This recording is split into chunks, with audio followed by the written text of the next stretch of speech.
Memorias de la Comunicación.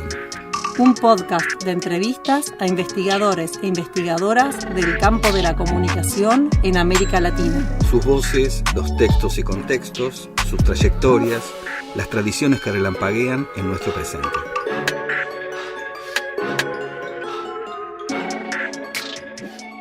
Pioneras, capítulo 4. Entrevistamos a Delia Crovidrueta, investigadora argentina radicada en México, pionera en los estudios de comunicación en América Latina. Aquí nos cuenta cómo fueron sus inicios en la carrera de Periodismo y Ciencias de la Información en la Universidad Católica Argentina de Rosario en 1966, que luego se trasladaría a la Universidad Nacional de Rosario. Sus años de formación, la influencia de sus primeras maestras, su labor como periodista, el interés temprano por la temática de la comunicación y educación, y su trabajo en el Centro de Investigación en Comunicación Masiva, Arte y Tecnología en Buenos Aires. También conversamos sobre sus años en el exilio, donde pasó por Perú, Panamá y finalmente México, donde reside actualmente. La primera pregunta tiene que ver con los inicios, digamos, para ser como ordenados. Queremos ir hacia ese momento en que vos decidís empezar a estudiar en la Universidad Católica de Rosario. Salir de tu Córdoba natal, por lo que estuvimos leyendo, trasladarte a Rosario y empezar allí una carrera de comunicación. La pregunta un poco es, ¿por qué la elegiste? ¿Qué pasó allí? ¿Cuál fue tu primera experiencia? La verdad es que yo no tenía, como mucha gente, muy definido qué es lo que iba a hacer. Y empecé a ir a las clases que había en aquel tiempo en la Universidad Nacional del Litoral, creo que era todavía, de Relaciones Internacionales. No me acuerdo si era Relaciones Internacionales o Ciencia Política, pero me di cuenta que no era lo mío. Y en ese momento justo me perdí un año, como hacen los jóvenes ahora, pensando, y en ese momento justo se abrió en Rosario, a través de la Pontificia Universidad Católica Argentina Santa María de los Buenos Aires, la carrera que yo cursé, que se llamaba entonces Periodismo y Ciencias de la Información. O sea, la carrera fue de periodismo, la que yo inicié y cursé. Era una carrera muy amplia, porque como eran nuevas las carreras, le ponían un poco de todo. Había, por ejemplo, legislación de los medios, que una cosa, quien la hizo, se dicen que estaba un poco inspirada por la Universidad de Navarra en España. Eugenio Castel fue el primer director, y también era maestro de la carrera. Teníamos historia del arte, yo creo que un poco por la influencia de Verón, que veía como tres elementos dentro del periodismo, que era la tecnología, el arte y la cuestión del discurso social y demás. Como era católica, había alguien que daba doctrina social de la Iglesia, pero no era demasiado católica, a pesar del nombre tan, ¿no?, que parecía tan... no tenía edificio propio, funcionaba en una escuela de los salesianos que había en Rosario, en el centro, en esa época. Los salesianos tenían su clientela, digamos, sus alumnos durante el día, y en la tardecita se daba, yo no recuerdo bien, pero debe haber sido como desde las 6 de la tarde hasta las 10 de la noche, la carrera de comunicación. Lo más notorio para mí fue que ellos, como no tenían profesores especializados, incorporaron periodistas en ejercicio. La otra característica es que la carrera estaba pensada en el periodismo, o sea, era desde el emisor. Hacer del periodista un profesional de la información que pudiera escribir y conocer el medio en el cual iba a trabajar. Los alumnos eran totalmente variopintos, diría yo, ¿no? Éramos como 30 y terminamos como 27, que realmente para hacer una carrera nueva todo un éxito, ¿no? Lo que no significa que de esos 27 hayamos seguido en el ámbito de la comunicación, ¿no? Muy pocos son los que siguieron en ese ámbito. Yo hice la licenciatura, empecé en el 66. Para los que dicen que no había carrera, sí había carrera. Había antes una que se dice que existió en Mendoza, que no se han podido rastrear bien los inicios en Argentina, en Mendoza, y obviamente la Universidad de La Plata, que es una de las más antiguas de América Latina, ¿no? Y esta sería un poco una que surge y que dura muy poco tiempo en manos de la Pontificia, porque con el Rosariazo y los demás movimientos sociales que hubieron en esos años, primero se fundó la Universidad Nacional de Rosario y la carrera pasó a la Universidad Nacional de Rosario, de donde tenemos muy célebres egresados. Entre los alumnos había seminaristas, un par de seminaristas, uno de ellos eliminado en la época de la dictadura, y dos policías de la Policía Federal Argentina. Y esto habla un poco del momento en que inicia esta carrera, como inician muchas otras en América Latina. A partir de los 60 empiezan a proliferar escuelas de comunicación en América Latina. Estábamos formados para ejercer el periodismo. Entonces había en ese entonces, y después lo descubrí que existía también en México, convenios con diarios, por ejemplo, sobre todo con diarios, con radiodifusoras, no tanto con televisoras, pero sí había también, y era una cosa, una especie de entelequia lo que eran los medios por dentro.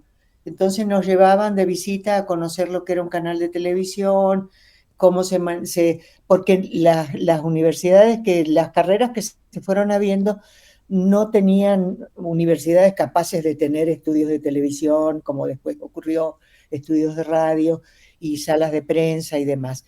Entonces, esta carrera era desde el emisor y con una vocación totalmente profesional de ejercicio del periodismo. Por eso también responde a esa cosa tan variopinta de la gente que estudió conmigo, que fue la primera generación. Había también una persona que después se hizo monja, o sea, un espectro muy raro, ¿no? ¿Por qué?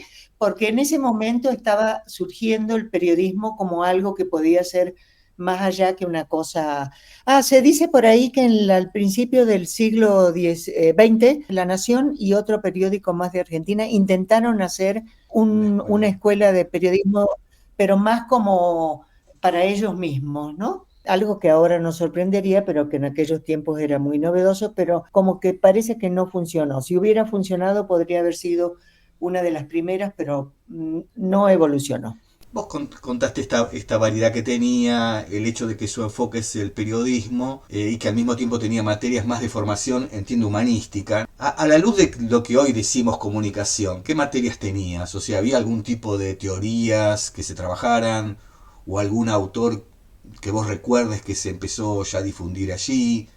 Era tan diversa esta tira de materias, como le dicen ahora en México, que bueno, necesitaba que vinieran estos periodistas y demás, y ahí nos enseñaron mucho lo que era diagramación de páginas de prensa, lo que eran los guiones de radio y sobre todo redacción. Redacción es una materia que todavía existe, es una de las que existe todavía, no con mucho éxito a veces, pero sí existía redacción. Y esta parte del ejercicio, yo entré muy prontamente a trabajar a un periódico nuevo de Rosario que se llamaba Noticias, de los muchos noticias que han habido, y después me quedé trabajando ahí, entré como en una práctica escolar y me quedé ahí trabajando. Obviamente no había mujeres había una chica que había sido, ella no estaba estudiando periodismo, pero tenía como vocación y la pusieron a hacer el tiempo y la bolsa de valores y cosas así, que era copiar prácticamente del teletipo, que era lo que existía entonces, a las páginas del periódico. Un ambiente absolutamente masculino, desde los fotógrafos hasta el jefe de redacción, el director. Fue muy interesante para mí porque ahí me mandaban a ver cuando se imprimía el periódico, algo que no cualquiera tuviera en ocasión de ver, las rotativas de aquellos tiempos que sacaban los periódicos, muy primitivas respecto de las de ahora, ¿no?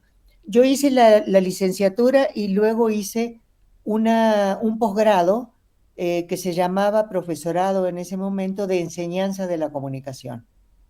y ahí se marcó de alguna manera mi vocación de investigación y mi tema reiterado de la comunicación y la educación juntas como un binomio.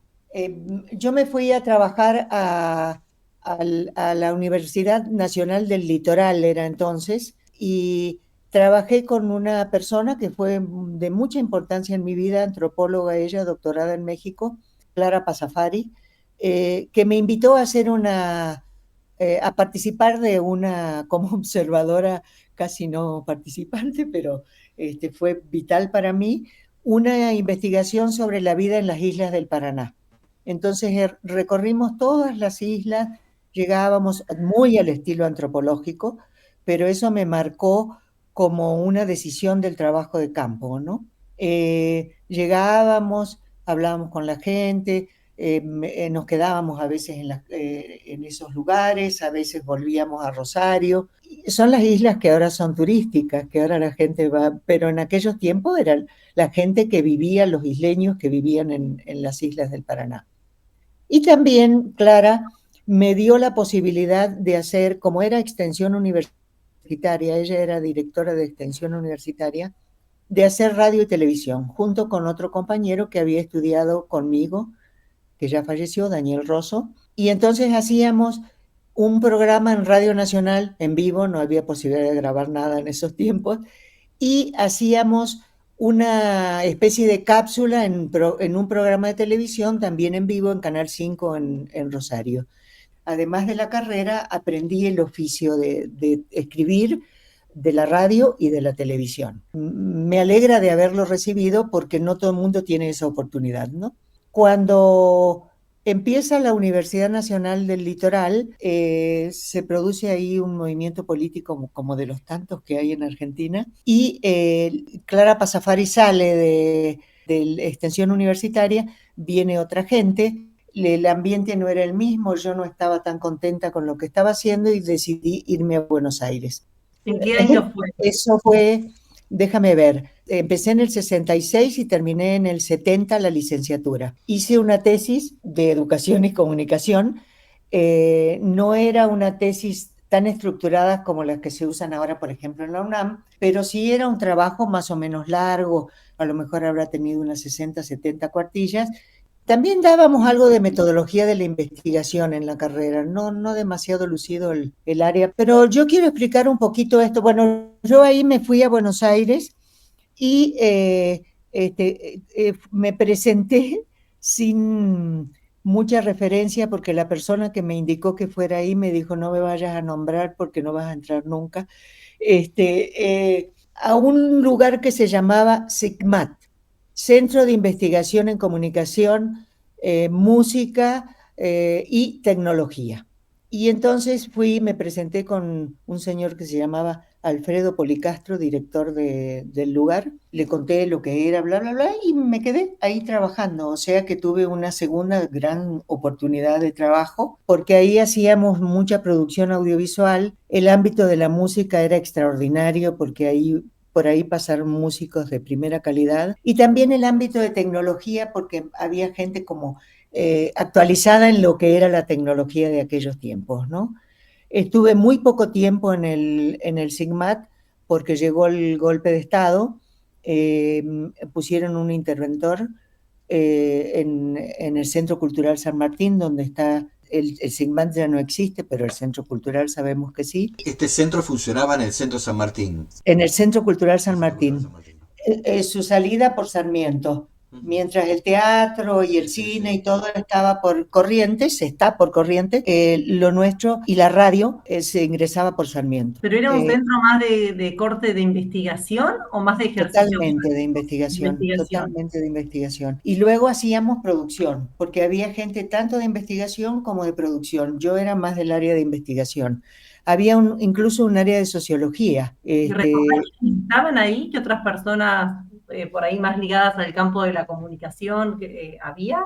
Ligadas al campo sí, pero no como mi caso que había estudiado, ¿no? Comunicación. Había gente que había producido cine o que había estado vinculada a distintas cuestiones, muchos productores de cuestiones audiovisuales que se hacían en aquellos tiempos. Miguel Schiaparello, Bonnebush, un famoso humorista de ahora, Fernando Senda. También éramos variaditos ahí, ¿no? Y otra gente que estaba por ahí que no tenía así una función, sino que hacía una función más técnica, como era el caso de Bonnebush, ¿no? Pero era un gran fotógrafo él, entonces se empiezan a mezclar esas cosas que mencionaba Eliseo de Verón, que era el arte con la música, que nosotros no nos mezclábamos casi con la música, porque ellos estaban en un Olimpo aparte, y nosotros éramos más terrenales. Duró poco esa experiencia para mí, porque eso debe haber sido como en el año 73 que yo fui a Buenos Aires, y el golpe vino muy, muy rápidamente. Entonces nos dispersaron a todos porque consideraron que eso era un centro de, ya saben, de izquierda nocivo para la sociedad. Algunos los mandaron a las boleterías de los teatros, siendo que eran creadores, o sea, para que vean que la historia se repite. A otros los mandaron al planetario, y yo caí en suerte en Radio Municipal de la ciudad de Buenos Aires, con muy mala fama en ese momento porque tenía un índice de desapariciones y todo el asunto, ¿no? Entonces, la primera vez que me dieron a escribir algo, pasó un señor y me tiró así la tapa de un disco en alemán para que yo hiciera un guión sobre, no sé, habrá sido algún músico alemán clásico. Pero esa actitud de la dirección contrastaba con la de los compañeros, que vino otro y me dijo, no, yo te la paso en español. Pero qué increíble, ¿no? A mí se me hace un hecho muy significativo, porque darle a una persona que recién entra un texto en alemán para que un guión, teniéndolo en español, bueno, ahí duré 2-3 meses nada más, y después nos aplicaron a todos la ley antisubversiva y pasé por una corta temporada en la editorial Perfil, que en ese momento tenía solo una revista, la revista Perfil, y como yo conocía a la gente de Perfil que venía de Rosario, me dijeron te vamos a poner en espectáculos para que no te molesten, pero no fue suficiente eso, ¿no? De ahí me fui, tenía un conocido en Panamá, y la embajada de todos los países estaba llena de gente queriendo salir. Entonces yo fui a la embajada de Panamá, estuve 2 años en Panamá, seguí trabajando en medios porque trabajaba en una revista de comunicación y educación para un organismo de la OEA, y trabajé también en el centro, en el GECU, Grupo de Estudios de Cine de la Universidad. Mi primer gran idea era hacer cine. Aprendí un poquito, porque no estudié un poquito de edición, que me fascinó, pero ya Panamá, mucho calor, dije, no, esto no es para mí. Fui a ver a Costa Rica, había muchos argentinos, y me vine a México, donde tenía un par de amigas. Estela Caloni, que la había conocido en Panamá, que es la actual corresponsal de La Jornada. Y entonces empezó la deriva de buscar trabajo, ¿no? La gente era muy solidaria porque había muchos argentinos acá. Eso fue en 1979. Yo tuve una escala leve en Perú, pero en Perú fue como para tomar fuerzas. En México también corrí con suerte. Yo, cuando reviso la historia de mi vida, soy una persona con suerte, porque fui a ver a la UNAM, a la carrera de comunicación. Me recomendó Humberto Ríos, que un cineasta tucumano, me dijo, tienes que ir, no importa, porque tienes un título, nadie va a tener un título, y tú tienes no solo uno, sino dos. Entonces, ve a la UNAM, yo no conozco a nadie, pero... Y así varias personas me fueron orientando, ¿no? Y llegué, y estaba en ese lugar como directora de la carrera Tatiana Galván Aro, y estaba haciendo las plantillas del siguiente semestre, y me dijo, ¿y qué haces? Bueno, yo he trabajado en guiones. Yo necesito a alguien para guiones de radio y televisión. Y ahí me quedé 20 años. dando radio y televisión, hasta que dije, no, yo ya no hago ni radio ni televisión. Es una falta de respeto que siga dando esta materia, y entonces me pasaron a metodología. Entonces trabajé 40 años en la UNAM, me faltaron apenas unos meses, me jubilé en el 2018. La llegada a la UNAM fue muy importante en el sentido de que era otra estructura, como decía Octavio Paz el logro filantrópico al Estado mexicano. Era una diferencia brutal entre la capacidad de apoyo que tenía la UNAM a lo que yo había visto. En Panamá no tanto porque era un organismo de la OEA, entonces el de Comunicación y Educación, pero en Argentina no había posibilidades en la Universidad Nacional del Litoral ni en la Universidad Nacional de Rosario, dinero para investigar, a veces no había ni para papel, ¿no? Entonces fue un salto muy grande. Comencé junto con Tatiana, que ella me invitó a hacer una especie de relevamiento de la legislación que existía sobre medios en México. Eso lo hicimos en 79, 80, y no había nada de eso. Fue un trabajo bastante pionero. Yo después hice uno por mi cuenta sobre la televisión por cable, que era como una especie de inicio del streaming. Pero quiero regresar un poquito atrás porque este auge de las escuelas de periodismo tiene que ver con CIESPAL. Según Márquez de Melo, hubo una reunión de la UNESCO, debe haber sido antes de los 50, porque CIESPAL se funda en el 58, donde es una reunión sobre la enseñanza del periodismo, una cosa bastante extraña, cuando no había casi carreras de periodismo. Entonces, en esa reunión en París, se decide que van a ser centros de investigación sobre periodismo. El primero se hizo en Francia, en Estrasburgo, y el segundo fue en Ecuador. ¿Y por qué CIESPAL es importante?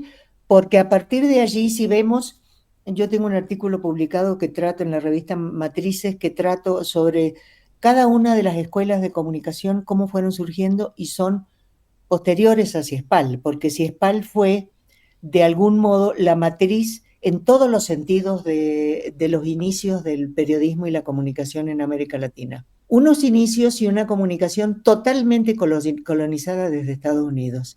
O sea, se da un salto desde la UNESCO con una idea de un periodismo tal vez que iba a terminar después en el informe McGrath, pero cuando CIESPAL se arma en Ecuador, toda la bibliografía venía de Estados Unidos. Hay una anécdota que la cuenta Matelar, pero la anécdota es de Martín Barbero, que lo invitan una vez a CIESPAL y se queda horrorizado de que el único libro que había que no era norteamericano era uno de Dumacerie, Civilización del Ocio o Sociedad del Ocio creo que se llamaba, francés. Todos los demás eran libros hechos por norteamericanos, todos con una visión muy instrumental de lo que es la comunicación. Hay que recordar que apenas unos años antes se había impuesto más bien el modelo de la aguja hipodérmica, y por eso, según mi interpretación, es que se busca tener escuelas de periodismo afines al modelo de la aguja hipodérmica, donde una sociedad puede ser inoculada a partir de los medios de comunicación para tener una cierta posición ideológica. No hay un estudio hecho, pero se podría hacer, ustedes que son jóvenes pueden hacerlo, de comparar esos programas de estudios que había en distintos países: Guatemala, Perú, Argentina, Brasil, México.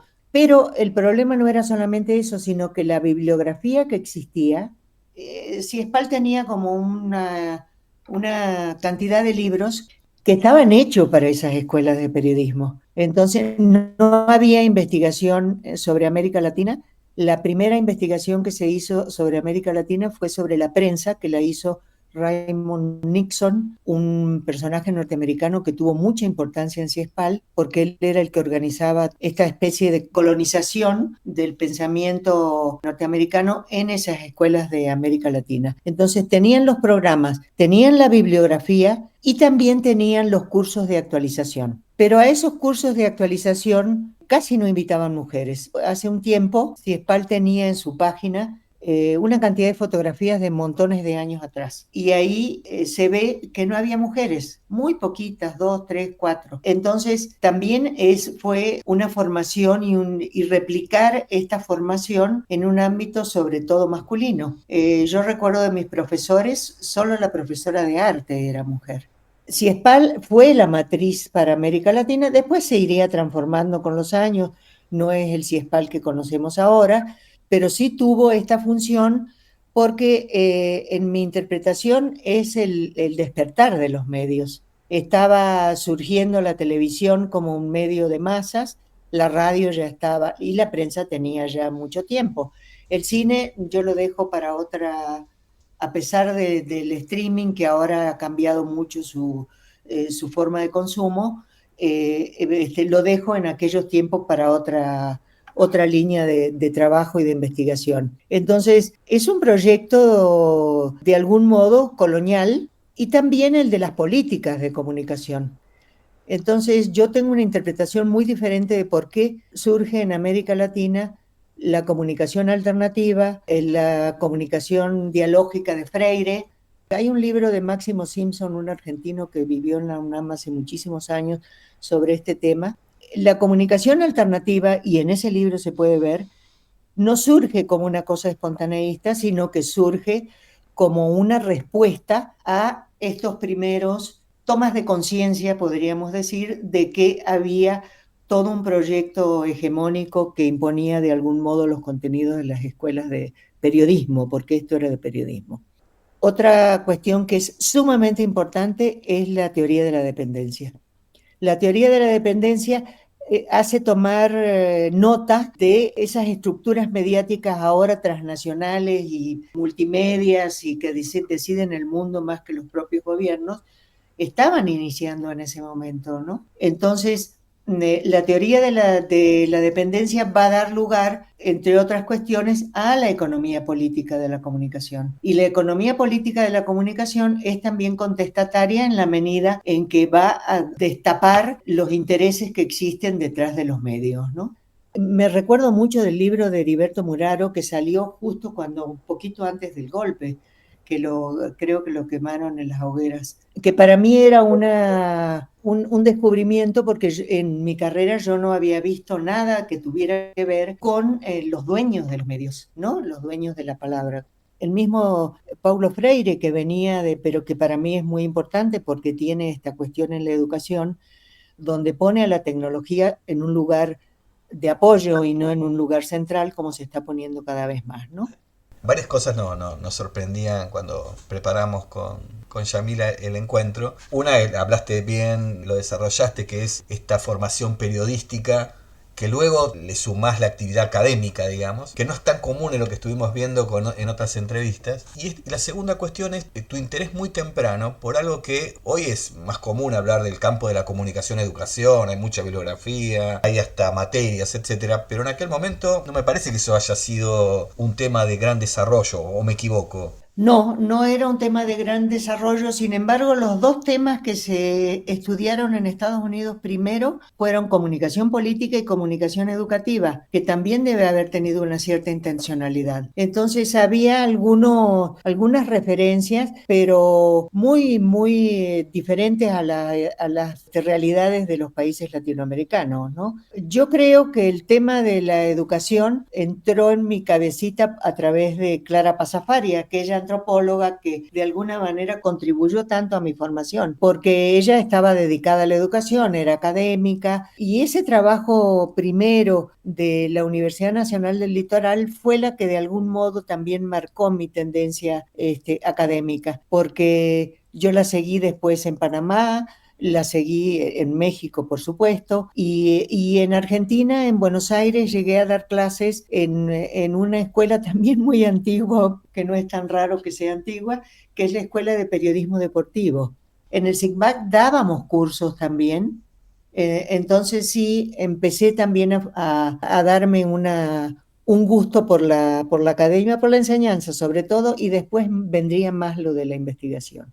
¿En qué momento llegan a vos estas lecturas más críticas o estos autores como, por ejemplo, nombrabas a Heriberto Muraro con el libro Neocapitalismo y Comunicación de Masas, o Freire? Digo, ¿en qué momento de tu carrera te encuentras esos textos? En la licenciatura. Muraro al final, cuando yo ya prácticamente había terminado, pero Freire... Yo les comenté que tuvimos dos compañeros de estudios que eran seminaristas y que estaban vinculados a la Escuela de la Teología de la Liberación y tuvimos un maestro también que estaba vinculado a la teología de la liberación. Tal vez fue él el que nos llevó primero a Freire, que era muy reciente, era una cosa apenas en nacimiento, ¿no? Y también hubo una cosa interesante para estos tiempos, más o menos debe haber sido en 1969 o 68, no me acuerdo. Teníamos un profesor que venía de Buenos Aires, que de él sí me acuerdo el apellido, Pantín, pero Pantín nos animó a ir a un congreso que se hacía en San Pablo, Brasil. Y así fue como lo conocí por primera vez en mi vida a José Márquez de Melo, que fue mi amigo durante muchísimos años y que fue un gran promotor del campo de la comunicación. Y era una cosa, él también era joven, o sea, cuando organizó el congreso. Era rarísimo ir a un congreso de comunicación en aquellos tiempos, a otro país además. Entonces fue una experiencia magnífica esa, ¿no? Y otra experiencia que tuvimos fracasada como estudiantes es que habíamos organizado como una red, ni sé cómo lo hicimos. Había unas reuniones que se hacían en Córdoba que se llamaban Literatura Infanto-Juvenil, un nombre muy extraño. Y fuimos a un par de ellas y a partir de eso creo que fue que establecimos algunos nexos con otras escuelas que ya se estaban formando y que ya había, con el fin de que la carrera de periodismo fuera obligatoria para ejercer el periodismo. Y avanzamos bastante hasta que llegó una pared que no pudimos atravesar, ¿no? Entonces, en la UNAM yo diría que empecé mi verdadera carrera como investigadora. En ese momento había un montón de exiliados de Chile, de Uruguay, de Argentina, pero hay que decir también que la mayoría no era de comunicación. Entonces, si bien fue gente que contribuyó muchísimo al campo, como los sociólogos o los semiólogos, también fueron gente que fueron modificando el objeto de estudio. Se pasó del emisor al receptor y también a los medios con la gente de economía política. Entonces el proceso ya se fue especializando en sus tres momentos claves del modelo aristotélico, si se quiere, ya demasiado antiguo, ¿no? Pero ya después el campo, como es lógico, se va ampliando de una manera tremenda en la medida en que ya no es solo periodismo, sino que es comunicación organizacional, es comunicación y educación, o sea, se va abriendo, se va pulverizando de una manera casi inasible, diría yo. ¿Cuál sería tu mirada hoy del campo de la comunicación? Yo sé que es una pregunta gigante, pero bueno.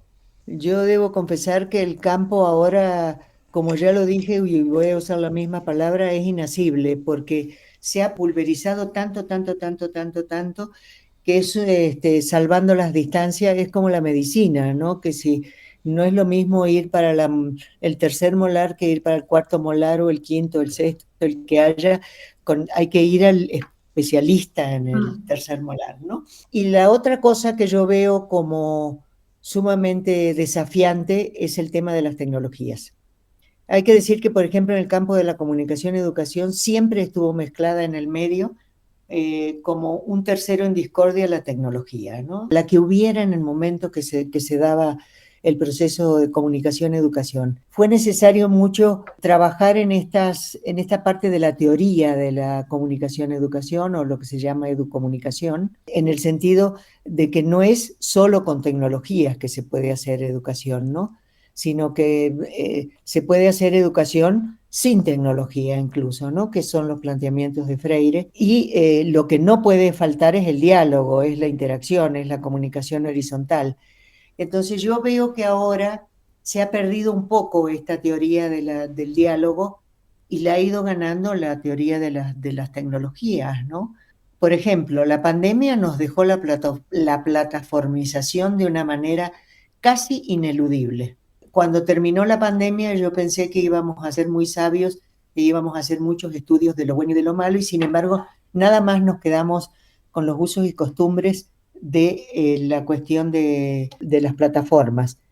Y ahora, todavía no asimilábamos del todo las plataformas, llega el embate de la inteligencia artificial.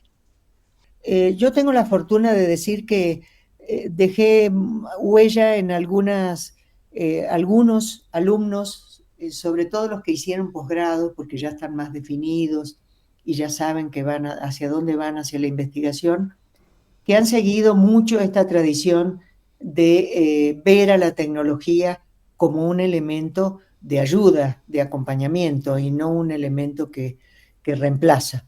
Entonces sí, yo creo que eso fue esta unión de investigación con docencia, es lo que permite, ¿no?, ese trabajo de campo, de ver cómo se comporta la gente en la realidad, en mi caso de la comunicación y educación, y bastante también hice de economía política. Porque es que no se puede obviar al emisor y quién es, de dónde viene el dinero, cuáles son sus intereses. Eso no se puede obviar, siempre está presente, ¿no? Aunque no una persona haga todo. Bueno, muchas gracias, Delia, por tu tiempo. No sé si querés agregar algo más para ya terminar, decirle algo que te hayas quedado con ganas. No, creo que no. Yo simplemente decir que estoy muy agradecida en el sentido de haber hecho una carrera que me gusta mucho. Estoy muy contenta con lo que hice. Estoy muy contenta con mis trabajos de investigación. Hicimos un trabajo de investigación sobre América Latina y es interesante porque América Latina tiene publicaciones desde hace añares que no se conocen. Revistas, libros, pero tenemos ese constante que ni son muy conocidas, generalmente son universitarias y entonces no tienen una gran difusión, y porque tenemos una vocación medio colonizada de ver hacia autores de otras regiones, ¿no? Con esta reflexión termina la entrevista a Delia Crovidrueta. Sumamos la voz de otra pionera para seguir contando la historia de los estudios de comunicación en nuestra región. Memorias de la Comunicación es un podcast destinado a estudiantes, profesores, periodistas y a quienes sientan curiosidad por conocer qué hicieron y qué hacen los estudios de comunicación en Argentina y América Latina. Este capítulo forma parte de la serie Pioneras. Fue ideado y producido por Yamila Herán y Santiago Gándara. La postproducción estuvo a cargo de Emilio Carbone.